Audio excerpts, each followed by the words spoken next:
I pulled my, this is kind of a squirrely foundation here. I pulled my, you can see this. You can't see it with the sun. Maybe you can see it better. But anyway, I got this string set at 26 and 1.5 inches. Then I measured back off the string, and that's where I got my locations for my anchor bolts. But it was a little funny, but I pulled a 3-4-5 off of this corner. I kept pulling 3-4-5s off of this corner, and I pulled my 44 off of here, and I knew the square measurement was 51 1.5. Anyway, I got that. I cut it, had to cut it long. This front wall bows out. It's not too bad here. I got to measure 1.5 inches back on the line. So I got about 1.5 inch overhang here. Then it gets a little funny here, but that's okay. The guy can chip it. This is what I had to work with. Now here I started to add some mortar because this is a low point, and I put some mortar in here to catch this. I got a channel cut in there to let the water out. The water likes to lay in here. It's a low spot. Anyway, now I'm up to my. I got my 26 from outside to outside. I'm going to fill this last plate in, and then I'll be able to start on the walls. I'm going to stick frame the walls right off these plates because I'm not picking these plates up again. They're screwed down tough, and I'm not picking them up. I didn't put any blue foam down, but we're not doing blue foam here, and I'm not saying anything, and that's the end of that story. So I thought I would share this. But here's my 44 ends. My 44 on the building ends right here. And so now I got, when I located this corner from my 3-4-5, I kept making it bigger and bigger and bigger. And then the last couple feet was an eyeball. I got this is right on. It's a 51 1.5, 1.25. It's right here.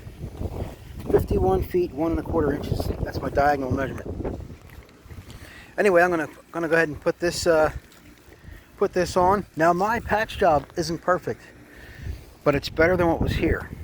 I was able to manage to get it up some. So I'm gonna be like 3/8 of an inch within level. So that's not too bad.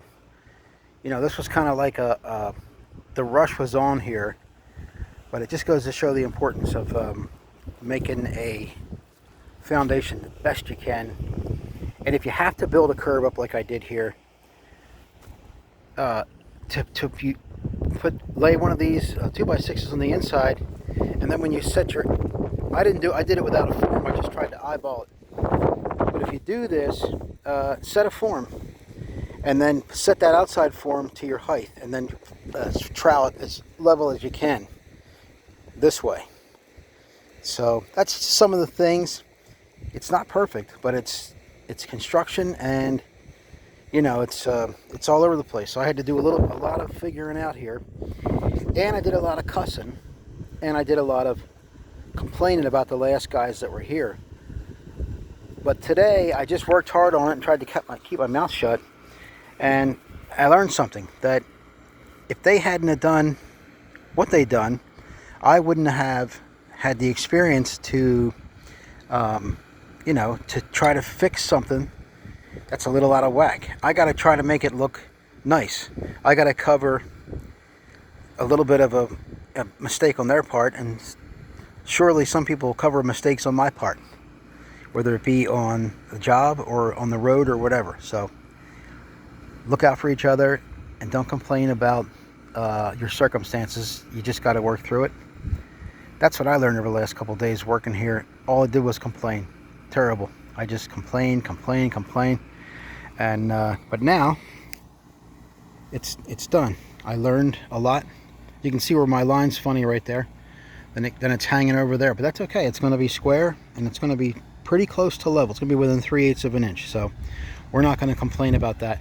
Now the interior is humped up, so some of these walls, the interior partitions, are going to be short.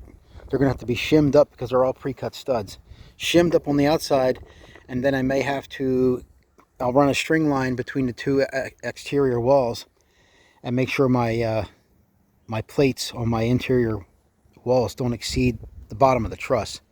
The last thing I want is get people here with trusses, whether it's people or a crane, and then have, you know, the trusses hanging over up here, nailed down on that side, and then swimming around over on this side because they can't go down because of the interior walls. So that's just some of the things. This might be obvious to a lot of people that do this kind of work on a regular basis. I don't do this kind of work on a regular basis. I've done it before, but not like some folks do.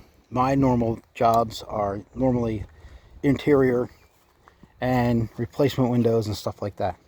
But I've been around this. I've been exposed to it, worked with different companies. So, and I'm here, and I'm glad I have a job here. So I'm working for a guy getting this done for. All right, this is Lenny Hart. Thanks for your time. Take care.